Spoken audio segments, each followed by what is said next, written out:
مضبوط خاندانی نظام. یہ خاندانی نظام شروع ہوتا ہے ایک مرد اور ایک عورت کے درمیان ازدواج سے، اور وہاں نکاح ہوتا تھا.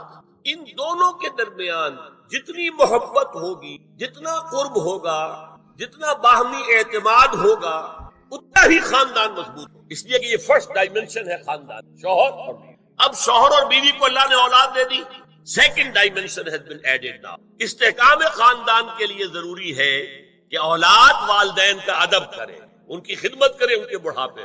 یہ کہنے کی ضرورت نہیں تھی کہ اولاد سے محبت کرو، اولاد کی محبت تو دل میں ہے ہی ہے، اور اس کے لیے تو یہ کہنا پڑتا زیادہ محبت نہ کرو، زیادہ لاڈ پیار کرو گے بگڑ جائیں گے. ان کے محبت کی وجہ سے حرام میں منہ نہ مارو، انہیں اچھا کھلانا اچھا پہنانا یہ روکا گیا ہے. کہیں نہیں کہا گیا اپنی اولاد سے محبت کرو، وہ تو ہے کریں گے. ہاں لیکن بوڑھے والدین، قرآن میں 5 جگہ اللہ کے حق کے فوراً بعد والدین کا حق ہے. وَقَضَىٰ رَبُّكَ أَلَّا تَعْبُدُوا إِلَّا إِيَّاهُ وَبِالْوَالِدَيْنِ إِحْسَانًا أَنِ اشْكُرْ لِي وَلِوَالِدَيْكَ. دیکھیے سورہ لقمان میں أَنِ اشْكُرْ لِي، شکر کرو میرا، میں خالق ہوں تمہارا، رب ہوں تمہارا، وَلِوَالِدَيْكَ، اور اپنے والدین، کیونکہ وہ ذریعہ بنے ہیں تمہارے اس دنیا میں آنے کے. اور تم جب چھوٹے سے تھے انہوں نے پالا پوسا ہے، اپنا پیٹ کاٹ کر تمہیں کھلایا ہے، اپنی رات کی نیندیں حرام کر کے تمہیں پالا ہے. لہذا وَقَضَىٰ رَبُّكَ أَلَّا تَعْبُدُوا إِلَّا إِيَّاهُ وَبِالْوَالِدَيْنِ إِحْسَانًا. اور تیسری ڈائمنشن بہن بھائیوں میں رشتہ، اولو الارحام، صلہ رحمی کرو، اخوت. یہ 3 ڈائمنشن. ہمارا اسپیس کا تصور کیا ہے؟ 3 ڈائمنشنل اسپیس، چوڑائی، لمبائی اور اونچائی یا گہرائی. تو یہ 3 ڈائمنشنز ہے خاندان کے ادارے کی. اما یبلغن عندک الکبر احدہما او کلاہما، اگر ان میں سے کوئی ایک یا دونوں تمہارے پاس بڑھاپے کی عمر کو پہنچ ہی جائیں. اما یبلغن عندک، تمہارے پاس پہنچ جائیں اگر ان میں سے احدہما، ان میں سے کوئی ایک، او کلاہما یا دونوں. تو اب دیکھیے احکام کیا ہے. بوڑھے والدین، فلا تقل لہما اف. نمبر 1، انہیں اف تک مت کہو. اف کیا ہے؟ بڑی چھوٹی سی شے، کوئی حقارت آمیز شے، ناخن جو تراش دیے جاتے ہیں ان کو بھی اف کہتے ہیں. اتنی سی چھوٹی بات بھی ان سے نہ کہو کہ ان کی گستاخی جو ہے اس درجے میں ہو رہی ہے. جیسے کہ یہ تراشے ہوئے ناخن ہے، اس درجے میں بھی کوئی گستاخی ان کے ساتھ. فلا تقل لہما اف. اف ہے آپ پر. ہمارے ہاں یہ لفظ اف زیادہ استعمال نہیں ہوتا، تف استعمال. تف ہے تم پر، تف ہے آپ پر. نہیں، ہرگز نہیں. اف لکما وما تعبدون، حضرت ابراہیم علیہ السلام نے فرمایا تھا، سورہ انبیاء میں ہے موجود. اف لکما، سورہ احقاف میں جو سرکش اولاد ہوتی ہے ان کے بارے میں کہا گیا وہ اپنے والدین کو اف لکما، آپ پر تف ہو. نہیں، لیکن یہاں جو حکم ہے فلا تقل لہما اف، انہیں اف تک نہ. نمبر 2، ولا تنہرہما، کبھی انہیں جھڑکنا مت. اما السائل فلا تنہر، سورۃ الضحیٰ جو ہے اس کی جو آخری آیت ہے، تو کسی کو جھڑک لینا، کسی سائل کو جھڑکنا نہیں ہے. اگر نہیں کوئی دے سکتے تو آپ شرافت کے ساتھ اس سے معذرت کر لیں، بس اللہ اللہ خیر صلی اللہ بھی معاف کیجئے، بس جھڑکو مت. ولا تنہرہما. نمبر 3، وقل لہما قولا کریما، ان کے ساتھ گفتگو کرو بڑے ادب کے ساتھ، ان کا احترام ملحوظ رکھتے ہوئے بات کرو. لیکن یہ ہے کہ اس کے اندر احترام ملحوظ ہونا چاہیے، ادب ملحوظ رہنا چاہیے. ایسا نہ ہو کہ ان کے دل کو ٹھیس لگے. یہی ہے وہ جو بچہ سا تھا ہماری گود میں کھیلتا تھا، اس کی نجاستیں ہم صاف کرتے تھے، اس کو دودھ ہم پلاتے تھے، اس کو چلنا ہم نے انگلی پکڑ پکڑ کر. آج کل تو خیر اور بہت سی چیزیں ایجاد ہو گئی ہیں، واکرز ہیں اور کیا کیا ہے، لیکن پہلے کیا ہوتا تھا؟ والدین ہی انگلی پکڑ کر چلایا کرتے تھے اور چلانا سکھاتے تھے. آج یہ سینہ تان کر بات کر رہا ہے ہم سے. آج یہ اس طریقے سے جو ہے گستاخانہ انداز اس نے ہمارے سامنے اختیار کیا، وہ دل کو ٹھیس لگی. میں نے اس سے پہلے بھی ایک مرتبہ آپ کو بتایا تھا کہ صرف 2 چیزیں ایسی ہیں جن کو محبت اور تعظیم کے انداز میں دیکھنا بھی عبادت ہے. محض دیکھنا اور کچھ نہیں کر رہا. ایک خانہ کعبہ محبت بھرے انداز میں آپ بیٹھے ہوئے، صرف نہ آپ طواف کر رہے ہیں، طواف کریں گے تو اور ثواب ہوگا. آپ بیٹھے ہیں صرف اور دیکھ رہے ہیں، اور اس کے اندر احترام ہے، تعظیم. اللہم زد بیتک ھذا تشریفا و تکریما و تعظیما. آج کل جو لوگ، اب تو خیر ٹھیک ہے بات سے آگے نکل گئی ہے، مینا میں پہنچ گئے ہوں گے لوگ، کل تو حج ہو جائے گا انشاءاللہ. لیکن جو حاجی بھی یہ دعا مسنون ہے کہ جب بھی وہ مسجد حرام کے اندر داخل ہوتا ہے اور پہلی مرتبہ نگاہ پڑتی ہے خانہ کعبہ پر، تو فوراً اللہم رب ھذہ البیت زد بیتک ھذا تشریفاً و تکریماً و تعظیما، اے اللہ اپنے اس گھر کو، اس کی عزت، اس کی تکریم، اس کی تعظیم، اس کے اندر اور اضافہ کرتا چلا۔ تو یہ انسان اگر صرف خانہ کعبہ کو بیٹھ کر دیکھتا رہے تب بھی عبادت ثواب ہے۔ اور اسی طرح بوڑھے والدین کو محبت بھری نگاہ سے دیکھنا یہ بھی موجب ثواب، کہ دل جو ہے ان کو کہیں کوئی آئینہ قلب جو ہے ان کے احساسات کو ٹھیس نہ، اس کا لحاظ رکھنا۔ اما یبلغن عندک الکبر احدہما او کلاہما فلا تقل لہما اف ولا تنہرہما وقل لہما قولا کریما واخفض لہما جناح الذل من الرحمہ، اور ان دونوں کے سامنے اپنے کندھوں کو شفقت کے ساتھ، ادب کے ساتھ جھکا کر رکھنا۔ یہ جو ابھی میں نے چند الفاظ کہے تھے کہ سینہ تان کر بات کرنا، یہ ایک انداز ہوتا ہے بات کرنے کا۔ ایک یہ ہے کہ آپ بات کر رہے ہیں والدین سے، والدہ سے، والد سے، لیکن جھکے ہوئے، کندھے جھکائے ہوئے۔ اب یہ بھی دو ہی باتیں ہیں، یا والدین کے سامنے کندھے جھکانے ہیں، یا پھر حضور سے کہا گیا ہے اے نبی آپ اہل ایمان کے لیے وَخْفِضْ جَنَاحَكَ لِلْمُؤْمِنِينَ، یہ مومن جو ایمان لائے ہیں ہمارے نیک بندے ہم پر، چاہے وہ غریب ہے، فقیر ہے، چاہے وہ غلام ہے، مسکین ہے، آپ اپنے کندھے ان کے سامنے جھکائیے۔ یہ بہت بڑی بات ہے جو کہی گئی ہے محمد رسول اللہ صلی اللہ علیہ وسلم، آپ ان کے سامنے وَخْفِضْ جَنَاحَكَ لِلْمُؤْمِنِينَ، اہل ایمان کے لیے اپنے کندھے جھکائیے، جھکا کر ان کا احترام کیجیے۔ حالانکہ اصل احترام تو حضور کا ہے، وہ تو جب ہم پڑھیں گے سورہ حجرات تو جا کے معلوم ہوگا کہ کس درجے احترام ملحوظ رہنا چاہیے حضور کا صلی اللہ علیہ وسلم۔ لیکن یہاں نوٹ کیجئے وَخْفِضْ لَهُمَا جَنَاحَ الذُّلِّ مِنَ الرَّحْمَةِ، اور اس سب کے بعد بھی وَقُلْ رَبِّ ارْحَمْهُمَا كَمَا رَبَّيَانِي صَغِيرًا، اور یہ دعا کرتے رہا کرو اے رب ہمارے ان دونوں پر، میرے والدین پر رحمت فرما، رحم کر، جیسے کہ انہوں نے مجھے پالا پوسا جبکہ میں چھوٹا سا تھا۔ اب دیکھیے یہاں لفظ کیا آیا، ربیانی، رب، اللہ تعالیٰ رب ہے حقیقی، وہ ہے اصل میں پالن ہار، ساری چیزیں اس کی پیدا کرنا۔ ماں باپ کے دل میں بھی محبت اور شفقت تو اسی نے ڈالی ہے، ماں کی چھاتیوں میں دودھ تو اسی نے بنایا، پیدا کیا ہے، تو اصل رب تو وہ ہے۔ لیکن اس کی ربوبیت کا ظہور جو ہو رہا ہے عالم واقعہ میں، عالم مادی میں، وہ والدین کی ربوبیت ہے۔ والدین پال رہے ہیں، پوس رہے ہیں، اپنی راتوں کی نیندیں حرام کرتے ہیں، بچے کو تکلیف ہے تو والدین نہیں سو سکتے، کوئی اور معاملہ ہے تو اس ظاہر بات ہے کہ ان کا آرام چین بالکل حرام ہو جاتا ہے۔ یہ ہے در حقیقت۔ اب ان کا بدلہ کیا چکا سکتا ہے آدمی؟ میں نے بار عرض کیا ہے کہ شکر جو ہے وہ شکر کا تقاضا یہ ہے کہ انسان حق ادا کرنے کی کوشش، حل جزاء الاحسان الا الاحسان، کسی نے آپ کے ساتھ بھلائی کی ہے تو آپ کو بھی اس کے ساتھ بھلائی کرنی چاہیے۔ لیکن والدین نے جو بھلائی تمہارے ساتھ کی ہے تم اس کا بدلہ کیا دے سکتے ہو؟ اگر تم نے ان کے بڑھاپے میں خبر گیری کر بھی لی تب بھی وہ بدلہ نہیں ہو سکتا کہ جو انہوں نے تمہارے وجود میں آنے اور تمہارے لیے جو مشقتیں جھیلی ہیں، جو ایثار کیا ہے، جو قربانیاں دی ہیں تمہیں پالنے پوسنے کے لیے، اس کا بدلہ نہیں ہو سکتا۔ اس کا بدلہ ایک ہی ہے، اور وہ کیا ہے؟ اللہ سے دعا کیا کرو وَقُلْ رَبِّ ارْحَمْهُمَا كَمَا رَبَّيَانِي، پروردگار ان دونوں پر رحم فرما، رحمت نازل فرما، ان کی مغفرت فرما، ان کے درجات بلند کر، ان کی غلطیوں سے درگزر فرما، ان کے گناہوں کو بخش دے، ان کی غلطیوں سے چشم پوشی اختیار فرما پروردگار۔ اور یہ در حقیقت میں تجھ سے درخواست کیوں کر رہا ہوں کہ مجھ پر ان کے احسان کا بہت بڑا بوجھ ہے، ان کے احسانات کا بدلہ میں نہیں چکا سکتا۔ وَقُلْ رَبِّ ارْحَمْهُمَا كَمَا رَبَّيَانِي صَغِيرًا، اور کہا کرو اے رب ہمارے، اے رب میرے ان والدین کے اوپر، بوڑھے والدین پر رحم فرما۔ اور ظاہر بات ہے کہ یہ سلسلہ جو ہے یہ صرف زندگی کا نہیں ہے، ان کے انتقال کے بعد بھی رب ارحمہما کما ربیانی، رب اغفر لی ولوالدی وارحمہما کما ربیانی صغیرا، یہ آپ کی نمازوں کے ساتھ دعاؤں میں مستقل دعا ہو جانی چاہیے کہ پروردگار مجھے بھی بخشش فرما دے، مجھے بھی بخش دیجو، اور پھر میرے والدین کو بھی بخش دیجو، اور ان پر رحمت نازل کیجو جیسے کہ اس نے مجھے پالا پوسا تھا جبکہ میں چھوٹا سا تھا۔ وَقُلْ رَبِّ ارْحَمْهُمَا كَمَا رَبَّيَانِي صَغِيرًا۔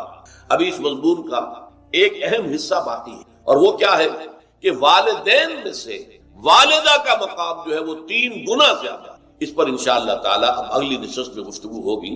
اقول قولی ھذا واستغفر اللہ لی ولکم ولسائر المسلمین والمسلمات۔ اللہ نے مضمون کی تکمیل کے لیے ووصینا الانسان بوالدیہ، اس سے پہلے سورہ عنکبوت میں آیا ہے ووصینا الانسان بوالدیہ حسنا، ہم نے انسان کو وصیت کی ہے والدین کے حق میں بھلائی، ایک سلوک۔ اچھا، والدین میں سے والدہ کا معاملہ والد کے مقابلے میں بہت بڑھتا ہے، والد کو آپ کو معلوم ہے جو بھی ایک تعلق ہوا بیوی سے، اس کے بعد کا جو سارا معاملہ ہے وہ تو ماں کے پیٹ میں، ماں کا خون چوس کر وہ بچہ پل رہا ہے۔ حملتہ امہ وہنا علی وہن، اسے اٹھائے رکھا اس کی ماں نے کمزوری پر کمزوری جھیل کر، وفصالہ فی عامین، پھر 2 سال تک جوک کی طرح چمٹا رہا ہے اور اس کا دودھ پیتا رہا ہے، اس کی توانائی سچ کرتا۔ لہذا والدہ کا حق والد کے مقابلے میں ایک حدیث نبوی کی روح سے 3 گنا، یہ بہت اہم نقطہ ہے۔ یہ ایک حدیث میں آتا ہے کہ ایک صحابی نے پوچھا حضور میرے حسن سلوک کا اولین مستحق کون ہے؟ فرمایا تیری ماں۔ کہا ان کے بعد؟ فرمایا تیری ماں۔ تیسری مرتبہ پوچھا ان کے بعد؟ تیری ماں۔ چوتھی مرتبہ پوچھا تو کہا تیرا باپ۔ گویا کہ والدہ کا حق اس کی خدمت، اس کے ساتھ نرمی، کہیں اس کے دل کو ٹھیس نہ پہنچا دے، اس لیے کہ بڑا سخت قسم کا نفسیاتی معاملہ ہوتا ہے۔ آپ کو معلوم ہے جب بچے تھے ہم تو اپنے والدین محبت کا مرکز تھے، ان کی ساری محبت ہم پر مرکوز تھی، ہم بھی ان کی شفقت کو مانتے تھے، محبت کرتے تھے۔ ہماری شادی ہو گئی، اولاد ہو گئی تو ہمارا ایک نیا مرکز محبت وجود میں آ گیا، بیوی سے محبت ہے، اولاد سے۔ اب بوڑھے والدین کے اندر پیاس پیدا ہوئی محبت، یہی ہمارے ہاں ساس بہو کا جھگڑا جو اس کی اصل بنیاد نفسیاتی یہ ہے کہ ان کے دلوں میں پیاس۔ اب اگر ان کی دلجوئی کی جائے، ان کو وقت دیا جائے، ان کے پاس بیٹھا جائے، ان کی باتیں سنی جائیں، تب تو ان کو کچھ نہ کچھ جو ہے تسکین ہوتی، ورنہ ایک بڑا احساس محرومی شدید۔ یہی وجہ ہے کہ صرف 2 چیزیں ہیں جن کا محض دیکھنا تعظیم اور محبت کے ساتھ موجب ثواب ہے، عبادت۔ خانہ کعبہ کو محض دیکھنا عبادت ہے، بیٹھ کر تعظیماً دیکھتے رہو، طواف بھی نہیں کر رہے، دیکھنا عبادت۔ اور بوڑھے والدین کو محبت بھری نگاہ سے دیکھنا عبادت ہے۔ اب یہاں دیکھیے اللہ تعالیٰ کو جیسے کہ کئی کسی جگہ پر فرمایا کہ ان اللہ لا یستحی من الحق، سورہ احزاب میں ہے کہ تمہارا طرز عمل نبی کے لیے تکلیف دیتا، لیکن نبی حیا کی وجہ سے تم سے کچھ کہہ نہیں سکتے۔ تو اللہ کو تو کوئی حیا جو ہے کسی حقیقت کو روک لینے پر آمادہ نہیں کر سکتے۔ تو یہاں اللہ صاف فرما رہا اشکر لی ولی والدین، پہلا شکر میرا ہے، خالق میں ہوں، والدین کے دل میں شفقت میں نے ڈالی ہے، مقدم شکر میرا ہوگا۔ ولی والدین، مخلوق میں سب سے زیادہ شکر والدین۔ اور یہ قرآن میں 5 جگہ آیا، وَقَضَىٰ رَبُّكَ أَلَّا تَعْبُدُوا إِلَّا إِيَّاهُ وَبِالْوَالِدَيْنِ إِحْسَانًا، سورہ بقرہ میں ہے، سورہ نساء میں، ان اشکر لی ولی والدین الی المصیر، لوٹنا تو میری طرف ہے، میں حساب لے لوں گا کہ تم نے میرا بھی شکر ادا کیا تھا یا نہیں، اور اپنے والدین کا بھی شکر ادا کیا۔ اب دیکھیے 2 چیزیں آئی، ایک شکر اللہ کا اور اس کا تقاضا شرک نہ، ایک شکر والدین کا۔ اگر یہ دونوں چیزیں ٹکرا جائیں، کس قدر منطقی ربط ہے قرآن مجید کی آیات میں۔ والدین حکم دے رہے ہیں شرک کرو، کیا کریں؟ آپ کے علم میں ہوگا حضرت سعد بن ابی وقاص رضی اللہ تعالی عنہ 10 مبشرہ میں نوجوان تھے، ایز اے ٹین ایجر ایمان لائے ہیں حضور۔ باپ کو فوت ہوئے عرصہ ہو گیا تھا، ماں نے بڑی محبت سے، مال بہت چھوڑ گیا تھا باپ، ناز و نام میں پالا۔ اب سعد ایمان لے آئے حضور، والدہ نے کہا تم نے اپنے باپ کے دین کو چھوڑ دیا، میں جان دے دوں گی اگر تم اس سے واپس نہ آئے، اور اپنے مشرکانہ عقائد کو تم نے دوبارہ اختیار نہ کیا، مرن برت رکھ لیا۔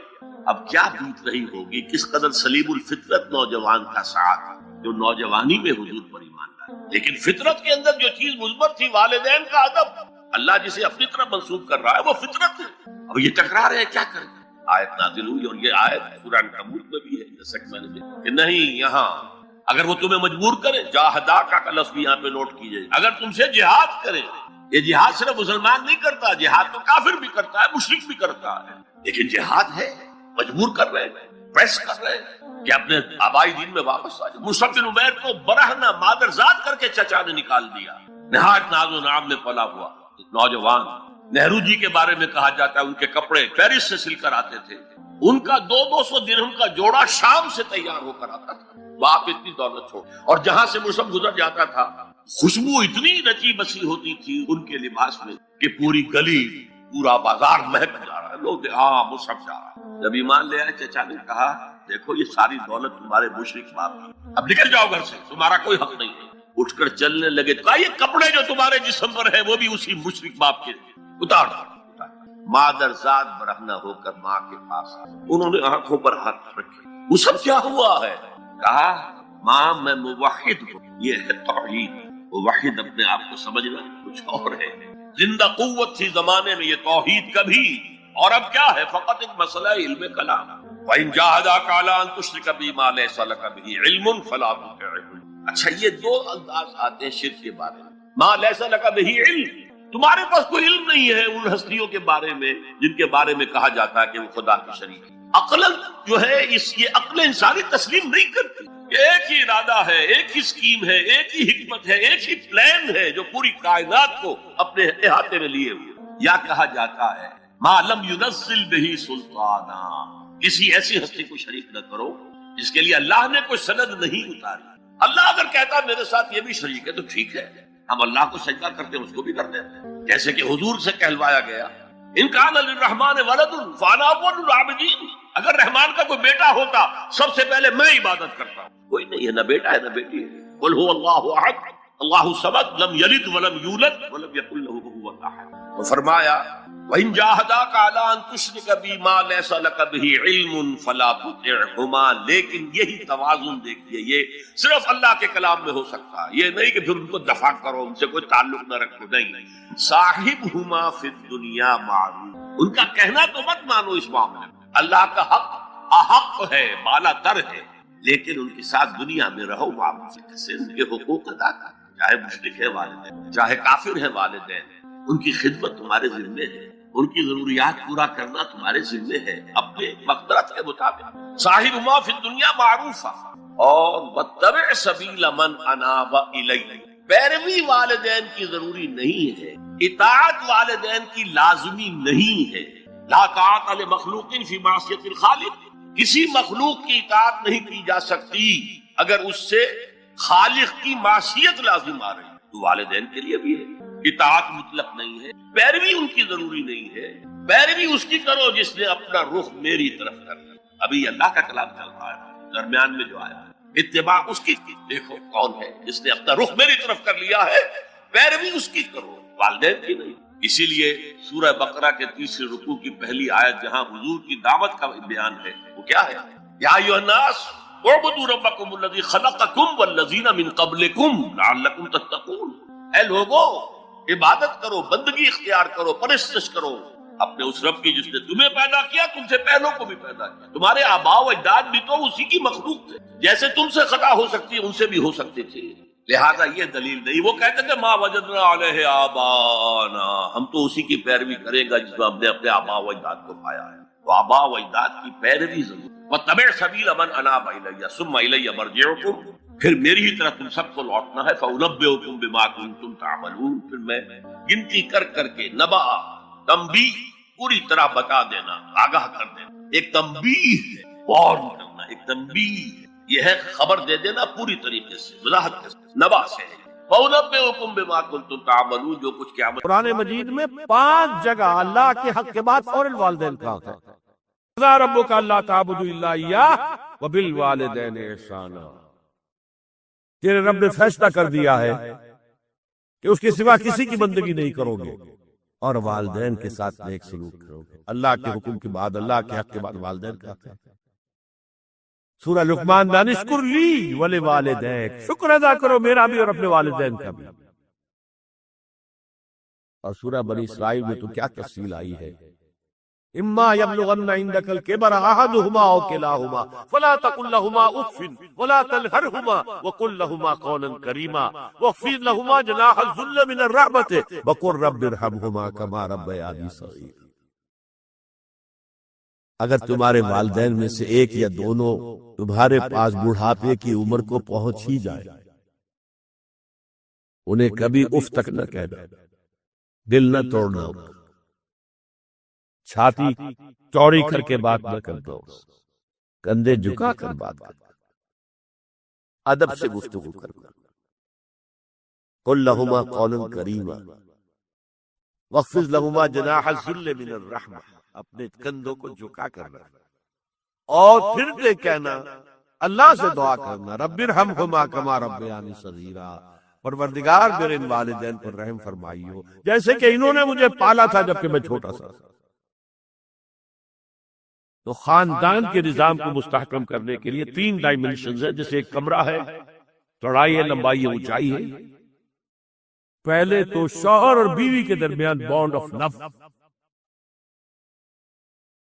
اب یہ شوہر اور بیوی پیرنٹس بن گئے ہیں، والدین بن گئے، اولاد آ گئی، سیکنڈ ڈائمنشن ایڈ ہو گئی، ادب، عزت، اور بہن بھائی ہے اخوت، جس کو کہ وہ کہہ رہا ہے جی ویلز بھی فریٹرنٹی، خاندان کا ادارہ مستحکم۔ یہاں ایک نقطہ اور بیان کر دوں، لیگل لیول پر بیوی کے حقوق کم ہیں شوہر کے زیادہ، الرجال قوامون علی النساء، سیدھی سیدھی بات ہے، اور ہمیں ڈٹ کر کہنا چاہیے، اس سے زیادہ معقول بات کوئی نہیں۔ کسی ادارے کے دو سربراہ برابر کے اختیارات والے نہیں ہو سکتے، لیکن اخلاقی طور پر جو ماں کا حصہ ہے، باپ کا حصہ اس سے 1/3 ہے۔ قرآن مجید میں آیا ہے نا، حملتہ امہ وہنا علی وہن وفصالہ فی عامین ان اشکر لی ولوالدیک، اسے اٹھائے رکھا اس کی ماں نے اپنے پیٹ میں، کمزوری پر کمزوری جھیل، کمزوری تو ہو رہی ہے، اس کا خون چوس رہا ہے اندر، جھوک جو ہے وہ چوس رہی ہے خون اس کا، اور سب ماؤں کو تو اتنی نرشمنٹ موجود نہیں ہوتی کہ آپ پریگننسی میں اس کے لیے ضروری نرشمنٹ فراہم کر دیں۔ وہنن علی وہن، کمزوری پر کمزوری جھیل کر بھی اپنے پیٹ پہ اٹھائے رکھا، وفصالہ فی عامین، اور پھر دودھ چھڑانا ہوا 2 سالوں میں، وہ جھوک جو ہے وہ پھر اس کی چھاتیوں سے چمٹ گئی، لہذا اس کا حق 3 گنا زیادہ ہے باپ سے۔ ایک صحابی حضور سے پوچھتے ہیں، حضور میرے حسن سلوک کا اولین مستحق کون ہے؟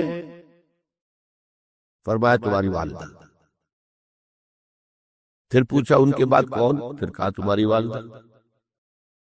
پھر پوچھا ان کے بعد کون؟ پھر کہا تمہاری والدہ۔ پھر پوچھا ان کے بعد کون؟ تو کہا تمہارے والد۔ 3 درجے، اور یہ جو فرمایا الجنت تحت اقدام الامہات، جنت تو ماؤں کے قدموں تلے ہے، یہ باپ کے بارے میں تو نہیں فرمایا۔ یہ ہے ایکویشن، بیلنس۔ اسلام قسط کی بات کرتا ہے، انصاف کی بات نہیں کرتا۔ انصاف تو یہ کہ آدھی روٹی ادھر دے دو، آدھی ادھر دے دو، انصاف ہے، یہ اچھی چیز ہے۔ یہ قسط یہ ہے کہ بوجھ اٹھانا ہے تو جو زیادہ قوی ہے اس کو زیادہ بول دو اٹھائے، اور جو کمزور ہے اسے کم بوجھ دو، یہ قسط۔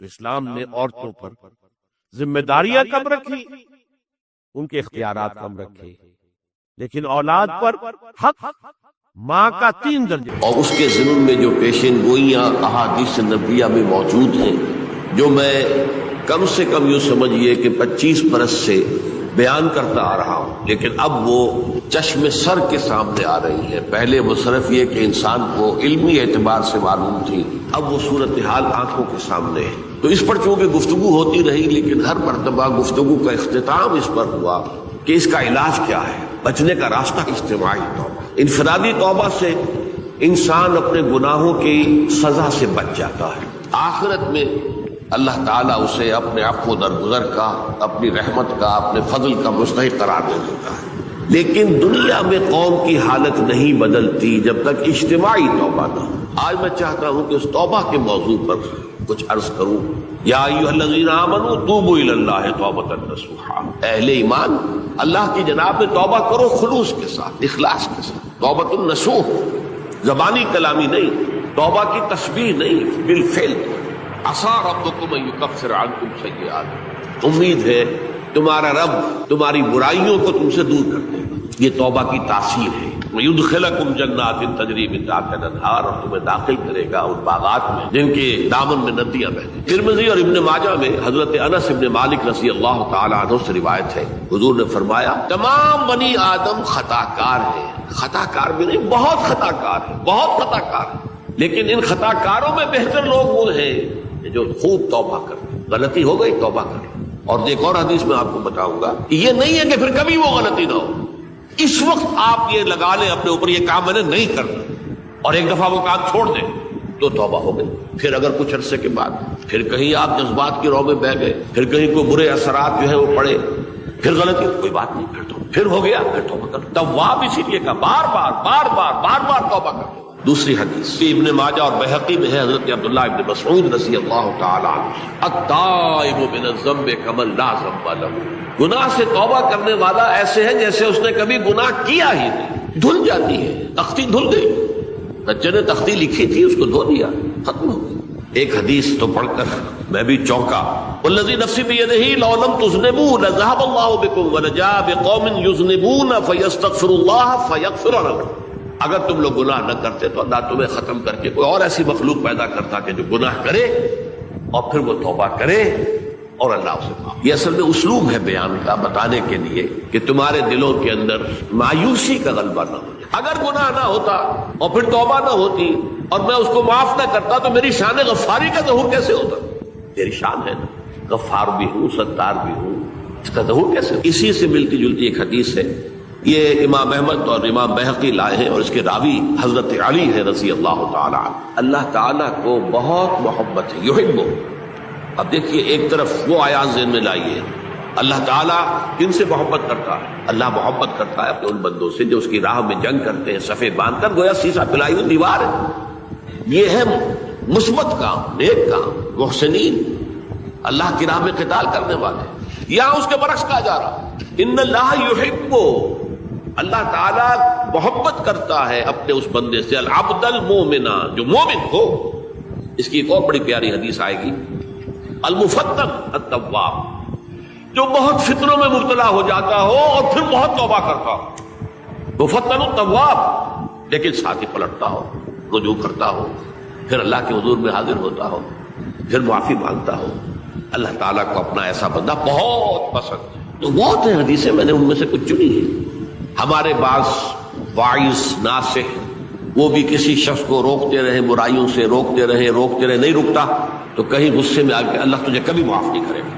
یہ کتنا بڑا جرم ہے، اس کا اندازہ کیجئے. اس حدیث تم میرے بندے کو میری رحمت سے مایوس کر رہے ہیں، کتنا بڑا جرم ہے، اس کا اندازہ کیجئے. یہ مسلم شریف کی روایت ہے عن جندب، حضرت جندب رضی اللہ تعالیٰ عنہ سے، کہ ایک شخص نے یہ کہا کہ خدا کی قسم اللہ تعالیٰ فلاں شخص کو کبھی معاف نہیں کرے گا. اس پر اللہ تعالیٰ نے یہ فرمایا، یہ کون ہے جو میرے اوپر حکومت کرنے والا آ گیا، جو میری طرف سے حکم لگا رہا کہ میں کبھی معاف نہیں کروں گا، کہ میں فلاں شخص کو کبھی معاف نہیں کروں گا. قد غفرت لفلان، اس کو تو میں نے معاف کر دیا. واحبطت عملہ، اس شخص کے تمام اعمال میں نے ضائع کر دیے کہ تم نے میرے بندے کو مایوس کیا. یہ ہے جرم کی انتہا. تو توبہ کی دعوت دیتے رہو، توبہ کے لیے لوگوں کو آمادہ کرتے رہو، توبہ جو ہے اس کے لیے ترغیب دیتے رہو. اللہ تعالیٰ معاف فرمانے والا. اب آخری حدیث سنا رہا ہوں، یہ تو بہت ہی عجیب حدیث ہے اور متفق علیہ، یہ بخاری اور مسلم دونوں میں. حضرت ابو سعید الخدری رضی اللہ تعالی عنہ جو ہے اس کے راوی ہیں. حضور نے فرمایا کہ تم سے پہلے جو امت تھی بنی اسرائیل، گویا کہ ان کا ذکر ہے، اس میں ایک آدمی ایسا تھا جس نے 99 قتل کیے تھے. اب آپ اندازہ کیجئے کتنا بڑا گناہ کبیرہ ہے قتل. قرآن مجید میں آتا ہے اگر ایک انسان کو بھی ناحق قتل کر دیا گیا تو یہ ایسی ہے گویا کہ اس نے پوری نوع انسانی کو قتل کر دیا. اس نے 99 قتل کیے. پھر اس کے بعد یہ ہوا کہ اس کے اندر توبہ کا جذبہ پیدا ہوا، تو اس نے پھر سوال کیا، لوگوں سے پوچھا کہ زمین میں رہنے والوں میں کون سب سے بڑا عالم ہے. اسے بتایا گیا فلاں راہب فلاں جگہ پر ہے، وہ بہت نیک ہے، بڑا عالم ہے. وہ اس کے پاس آیا، انہوں نے کہا دیکھیے راہب صاحب، میں نے 99 انسان قتل کیے، اب مجھے یہ بتائیے کہ میرے لیے توبہ کا کوئی امکان ہے؟ اس نے کہا نہیں. اس نے اس کو بھی قتل کر دیا، اپنی سینچری مکمل کر لی، مطلب 99 کے بعد ایک کی کسر تھی، اس کو بھی قتل کیا، 100 پورے کر لی. پھر اس نے پوچھا کوئی اور، کوئی بڑے عالم انسان ہو. پھر اس کی رہنمائی کی گئی ایک بڑے عالم شخص کی طرف، تو اس نے وہاں جا کر کہا کہ میں 100 انسان ہلاک کر چکا ہوں، قتل کر چکا ہوں، میرے لیے توبہ کا کوئی امکان ہے؟ کیوں نہیں، 100 قتل کیے تب بھی کیا ہے، توبہ کا راستہ دروازہ کھلا ہوا. جب تک کہ وہ گنگرو نہیں بج رہا اس وقت تک تمہارے توبہ کا دروازہ کھلا ہوا ہے. تمہاری توبہ کے درمیان اور تمہارے درمیان کون حائل ہو سکتا ہے؟ توبہ کا دروازہ کھلا ہے. لیکن ساتھ ہی کہا تم ایسے کرو جہاں تم رہتے ہو وہاں نہ جاؤ واپس، وہاں کا ماحول اچھا نہیں ہے، معاشرہ اچھا نہیں ہے، ہو سکتا ہے کہ تم توبہ پر قائم نہ رہ سکتے، تم فلاں جگہ چلے جاؤ، وہاں اچھے لوگ آباد ہیں، ان میں جا کر رہو، وہاں ایسے لوگ آباد ہیں جو اللہ کی بندگی کرتے ہیں، تو تم ان کے ساتھ مل کر اللہ کی بندگی اور پرستش کرو، اپنی زمین کی طرف اپنے وطن میں واپس بن جاؤ، وہ بری جگہ ہے۔ تو وہ چل پڑا، ہجرت کر رہا ہے، اس جگہ جا رہا ہے جہاں کا راہب نے بتایا تھا۔ جب آدھا راستہ اس نے پورا کر لیا، موت آ گئی۔ اب وہ جہنم کے فرشتے بھی آ گئے اس کی جان قبض کرنے کو، اور جنت کے بھی آ گئے۔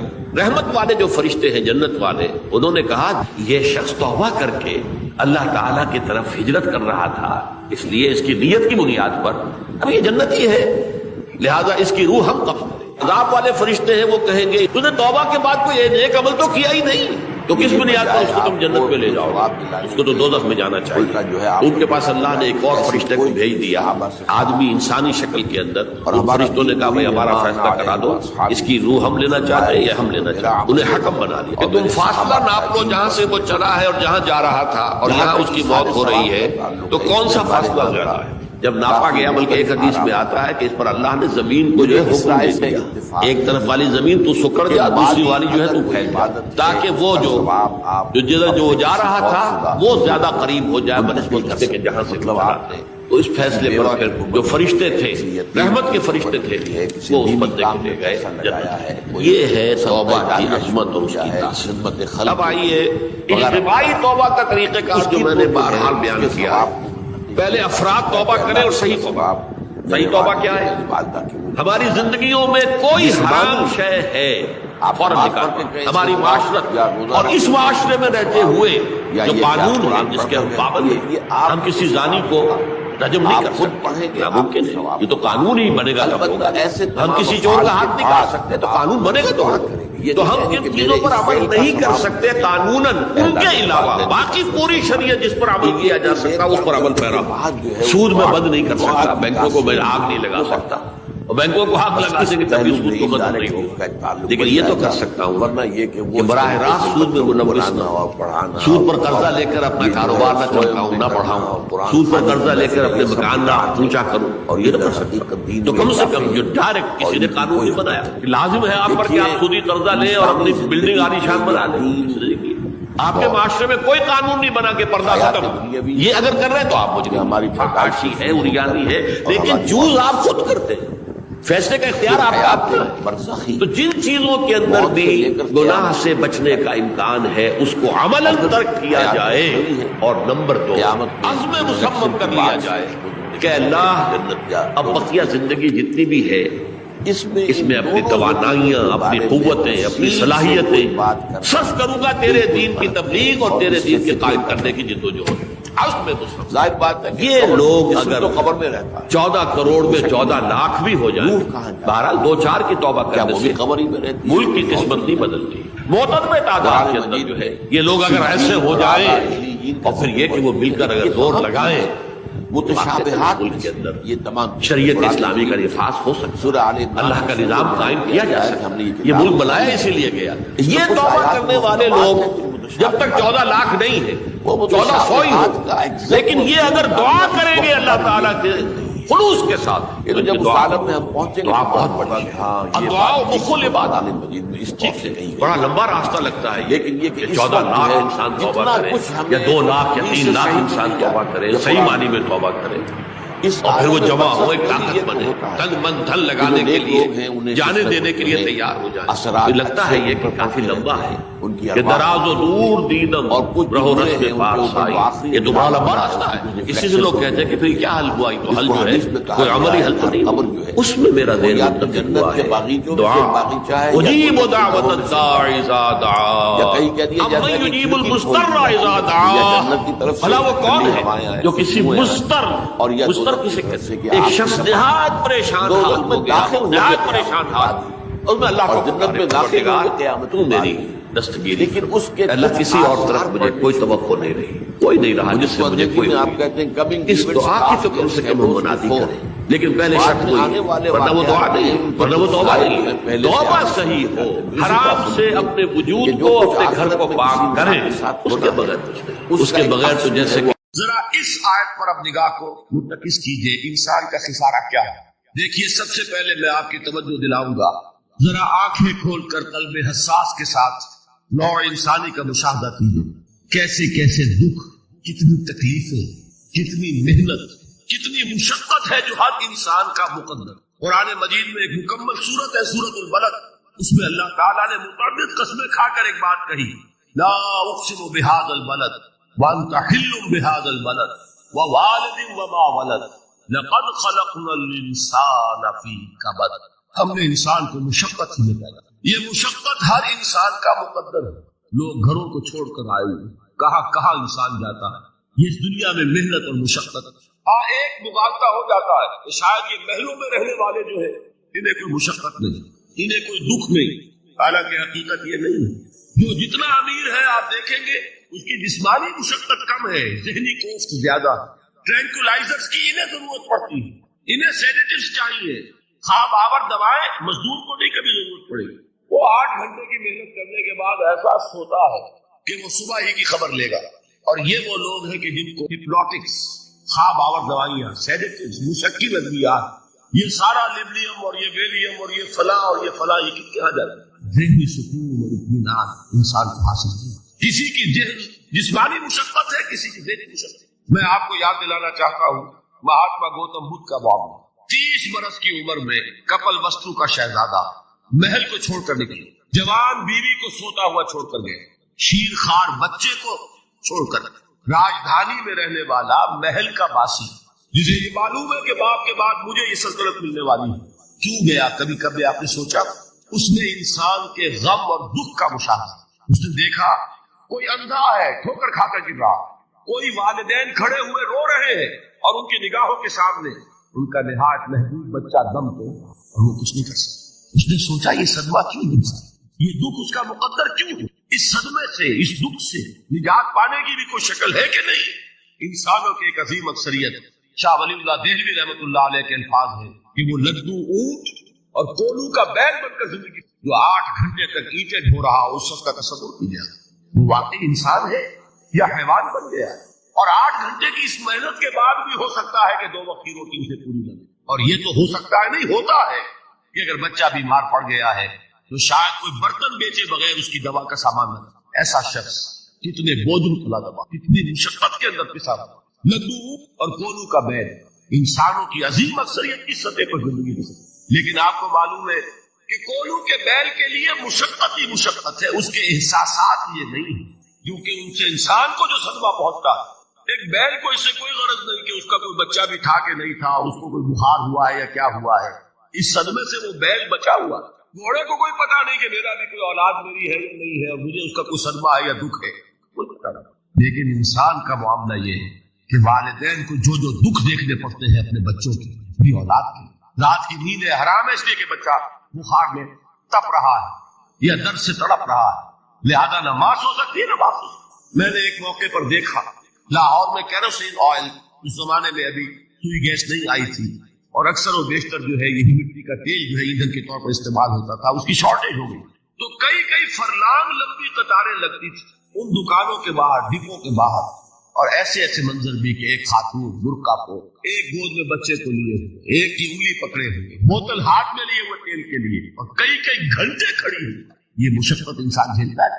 غالب نے اس کا نقشہ کھینچا ہے کہ رنج سے خوگر ہوا انسان کو مٹ جاتا ہے، مشکلیں اتنی بڑی مجھ پر کہ آسان ہو، ہم بھول جاتے ہیں، ورنہ واقعہ یہ کہ قلب حساس ہو اگر، اور قید حیات و بند غم اصل میں دونوں ایک ہیں، موت سے پہلے آدمی غم سے نجات پائے۔ اچھا یہ تو ہوا لقد خلقنا الانسان فی کبد۔ حیوانات کا معاملہ ایک اور اعتبار سے آسان ہے، ان سے کوئی محاسبہ بھی ہے کیا؟ کوئی جواب دہی بھی ہے؟ کوئی ان کو اللہ کے حضور میں کھڑے ہو کر اپنے اعمال کا حساب بھی دینا؟ انسان کی یہ ٹریجڈی ہے، یہ المیہ ہے انسان، اس کو بھی قرآن مجید کی ایک سورت میں قسمیں کھا السماء انشقت، اس کے بعد کیا فرمایا؟